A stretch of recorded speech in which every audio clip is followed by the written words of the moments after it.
Hey Jerks, and welcome to day one of the Beer Jerk Advent Calendar. I'm Matt. And I'm Luke, and it's the best time of year. It is the happiest time of year. We are absolutely stoked to be here to bring you your Advent Calendar experience for 2022. And we've decided to kick it off for you with a light little number, which is Small God's Balthazar, which is a chocolate rum ball imperial stout. That was brewed by us. Especially for this calendar and especially for you. So the Beer Jerk Premium Advent Calendar has become a bit of an institution for us over the years. So we started it a few years ago, and it's a really fun project for us just to curate and pull together all these awesome beers. And just drink along with you wonderful people in the run up to Christmas. So one point is now, Beer Jerk actually have 4 different advent calendars. So just in case that has caused some confusion, this is the OG advent calendar, which is the premium advent calendar. The beers are more expensive, they're more rare, a lot of brewed just for the calendar. We also have the favourites beer advent calendar, which is more affordable, and it's more core range beers. A lot of fantastic beers, but they're all $3.30. So this is not what the video is about. We're just talking about the premium beers today. We also this year launched a cider advent calendar because there's so many awesome ciders around New Zealand now, and a non-alcoholic beer advent calendar. So that's been really cool to be able to accommodate all the people that just don't want to drink as much but still want a little treat every day and they're run up to Christmas. And for those of you who want to drink a little more than others, those favourites and non-alcoholic advent calendars are still available if one beer a day just isn't enough for you. The advent calendar, we're going to be posting these videos every single day throughout December, as we said, so you can drink along with us, watch the video, find out all about what's gone into the beer.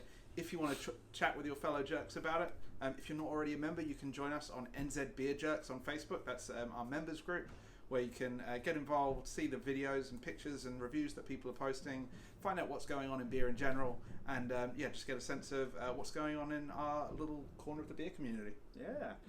So, without further ado, beer number 1 in the Advent Calendar, as Matt says, was brewed by us. So, as much as we're the Beer Jerk guys, we're also the Small Gods guys. So I think a lot of you may have had some of our beers before. We brew some interesting beers. They're always really small batches. They sell out really quickly. Last year we brewed a trio of Christmas beers that people really enjoyed, really got a kick out of. So we had to do the same again this year. Yeah, absolutely. And so our Christmas trilogy this year is named after the 3 wise men of the kind of biblical Christian tradition. And this is Balthazar. Now, Balthazar was one of those wise men who visited Jesus at the cradle, bringing him a gift. And we wanted to kind of reflect the gifts that got brought by giving you a gift of big Christmassy beer. So we spent a lot of time researching these gifts. Obviously, you all know the frankincense, the myrrh, the gold. So old mate Balthazar bought myrrh. Yeah. Sorry, I've been reading my Bible recently. He bought myrrh, and we looked into these. There were sort of like incensey sort of flavours or tree bark, and they actually just sounded disgusting. We decided they wouldn't taste good, and we wanted to bring you stuff that tasted good instead of stuff that didn't. So we took inspiration instead from British Christmas desserts behind all 3 of the different beers. Yeah, so that's what we did last year for the Christmas trilogy as well. And for us, if you can't tell, we're both British. And for us, Christmas was always a winter festival, and it's associated with those big, rich flavours, fruitcakes, chocolate, spice, and beers that you want to sip in front of a fire. So we thought the best thing to do would be to bring you those in the middle of summer, so that you can really kind of get a sense of that British Christmassy vibe by the pool, just the time that you want to be drinking a 10% Imperial Stout. These are occasion beers. They're for a special occasion, and we just love the idea of people sitting around having Christmas dinner with their families and enjoying this beer and drinking it the same way that you drink a port or a sherry at Christmas time. So yeah, this beer is not best accompanied to 30-degree weather sitting by the beach. It is, a bit later in the evening, dark outside, a little bit cooler. I love drinking beers like this all year. Yeah, definitely not in my shorts in the sunshine. Yeah, you don't wear shorts, do you? I also don't wear shorts. But that's a story for another another video. Yeah. But yeah, so as we said, this is ruining the festivity. It's really itchy. This is an Imperial Stout. Now, for those of you who haven't had an Imperial Stout before, it's one of the classic big high ABV beer styles.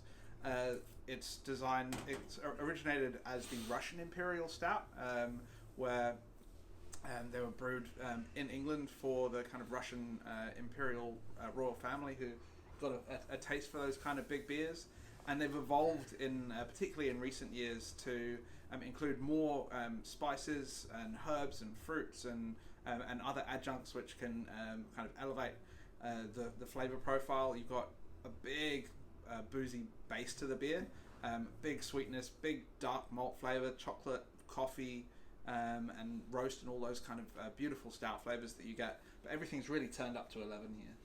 Yeah, this is there's just a base and body and booziness of this beer that can just really accommodate a lot of other flavors. So there's a few breweries that really kicks it off, but I suppose it's really Omnipollo in Sweden that a lot of brewers like us pay a debt to for inspiration. They created a beer called Yellow Belly, which was a collaboration with Buxton in England, and they did a beer which was a peanut butter chocolate imperial stout. And they also did a beer called Noah, which is a very chocolatey stout. So I can't remember which of those came first. Yeah, Noah's the pecan mud cake imperial stout. So those kind of big nutty chocolatey flavors. And so for the inspiration for the flavors in this beer, we went to a chocolate rumble. So when you get your tray of your fancy chocolates, you get the little ball with you crack into it, and it's got that kind of oozy, gooey, boozy, rummy center. And that's what we were trying to emulate with this beer. So to do that, we added a lot of cocoa, a lot of rum, a lot of vanilla, to really kind of give you that sensation that you're biting into one of those lovely boozy chocolates. And then we backed that up with some additions of spice. So we've got ginger, clove, cinnamon, and nutmeg in there, which kind of just add that extra layer. Those aren't supposed to be front foot flavors. They're kind of subtle in the background, where that you really got that chocolate, rum, and vanilla kind of hitting you up the front. Now, one thing that we probably should have mentioned earlier in this video is this is a beer that will improve as it warms up. So if you're drinking this straight from the fridge, you're probably getting a bit more of a kind of whack from that booze. It's going to be kind of a bit more hot alcohol. As it warms up to room temperature, we recommend drinking this probably starting at around 10, 12 degrees and letting it warm up from there. You're going to get that booze softening and the sweetness and those chocolatey flavors opening up. So if you're watching this video and going, this is kind of knocking me about, let it warm up and sip it slowly over the course of an hour or so, and you'll see those flavors change and develop as you get into the glass. Yeah, just cup it in your hands to warm it. Maybe even just like go off and drink another beer for half an hour and come back to it. Yeah, if you've cooked your dinner and the oven is still warm, maybe just pop it in there for a little while. Your agenda of oven-baked imperial stouts. It's the way forward, trust me. So Matt mentioned the adjunct ingredients we've got in here. So one of the things that we take really seriously at Small Gods is the quality of our ingredients. So we spent a lot of time finding the right kind of cocoa, and it's actually the same cocoa that we used in a beer that we released this time last year, which was called Santa Santa Santa. So if you had the Advent calendar last year, you may have had that. You might recognise this logo on our beer glasses. So this is it's definitely in the same family as Santa Santa Santa, with that delicious cocoa. And so we tried a lot of different cocoas to see what would work best for this beer. Yeah, and then another thing that we did to kind of enhance that rum character is we added a lot of molasses to the boil. So in a lot of these big imperial beers, you'll see it in traditionally in Belgian triples and Belgian quads.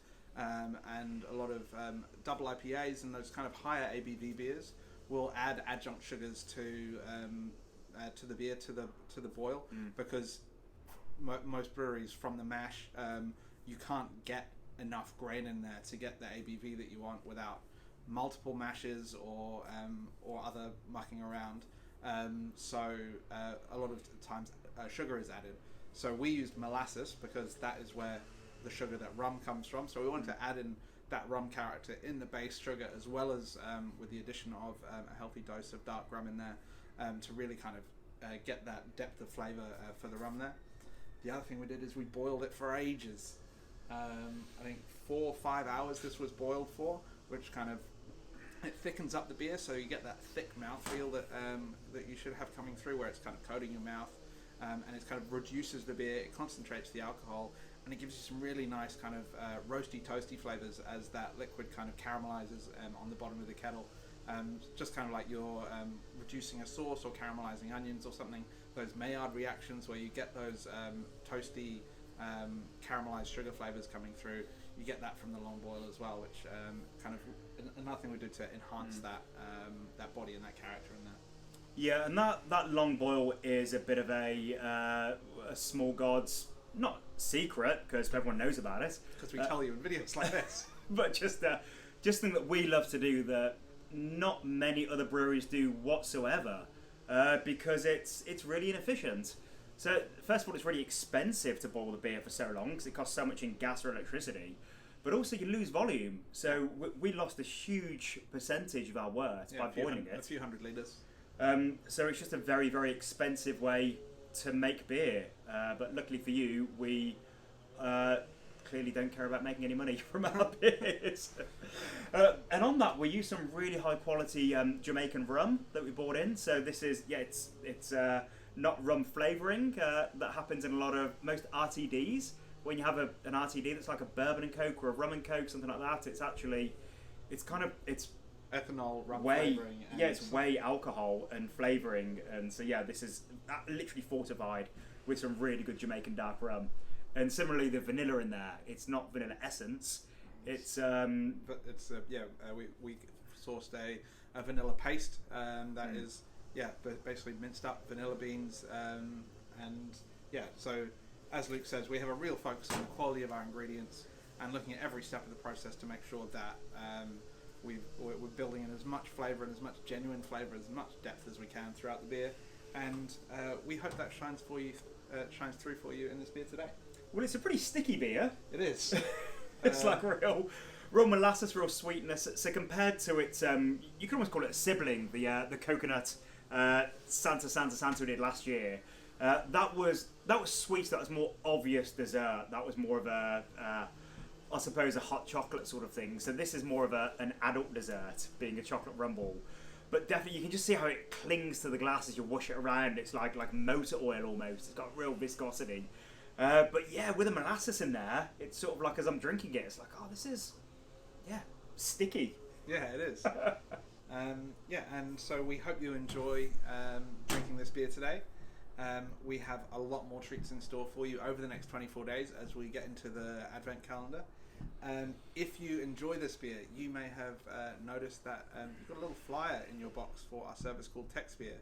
So a little birdie told me that if you sign up for Tex Beer before tomorrow, you'll have an opportunity to get some more of this at a great price. So we recommend cellaring this beer and its siblings in the Magi Trilogy, which are also available from our website. If you think this tastes good now, wait till next Christmas when it's going to be smoother, more mellow. That alcohol is going to kind of smoothed out a little. Those malt characters are going to have opened up to give you more depth. So all of the beers in this Christmas trilogy that we've brewed are designed to keep and to cellar and to drink next Christmas, the Christmas after, and the Christmas after that. So if you want some more of that, look at that Tex Beer flyer you've got, texbeer.co.nz, and there's going to be an opportunity to buy some more coming up very shortly for you. Well, happy Advent, everybody. Happy Advent. Thanks for joining us. I had a hat, so I had to get the ho. Yeah, good work. Big Jack Santa. And thank you. We really appreciate you all getting involved in this box selling out, and it means that me and Matt can drink these delicious beers and share some of these beers that we made with you and pull together and imported. Yeah. We'll see you tomorrow. See you tomorrow. Cheers.